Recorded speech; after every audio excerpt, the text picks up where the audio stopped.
flexible person, but we have no intention. It's not set up.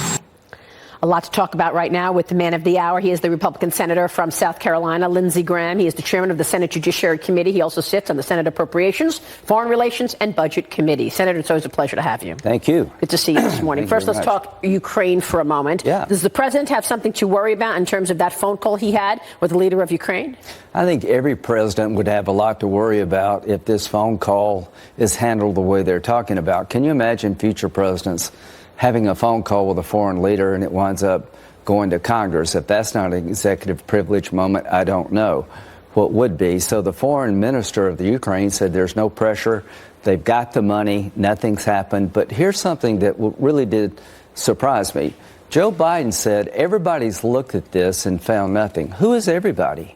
Nobody's looked at the Ukraine and the Bidens. Nobody's looked at the role the Ukraine played in the 2016 election. Do you think the media in America would really look at it and report on it if there was something bad for the Bidens or they unduly interfered in the 2016 election? So here's what I'm calling for. I'm calling for somebody in the Justice Department to look at all things Ukraine. We've looked at all things Russia and Trump, his family, everything about his family, every transaction between the Trump campaign and Russia.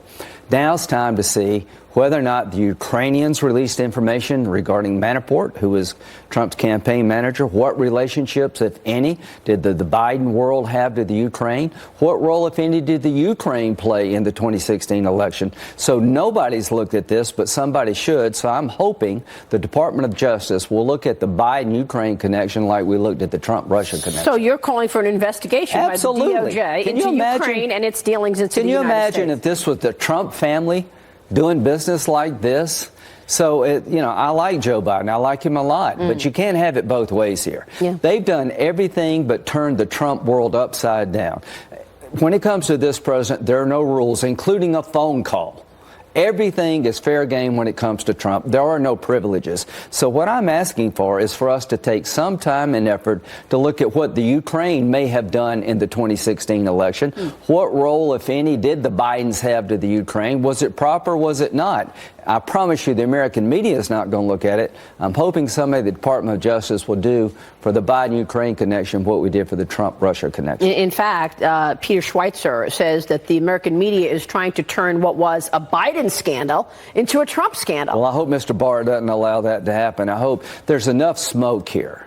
There's enough concern about did the Ukraine dump information into the American political system, legal system regarding Manafort and others? Was there a relationship between the vice president's family and the Ukraine business world that was inappropriate? I don't know. Somebody other than me needs to look at it, and I sure as hell don't trust the media to get to the bottom of it. I want to move on to Iran, but before I do, I know you have some important meetings today.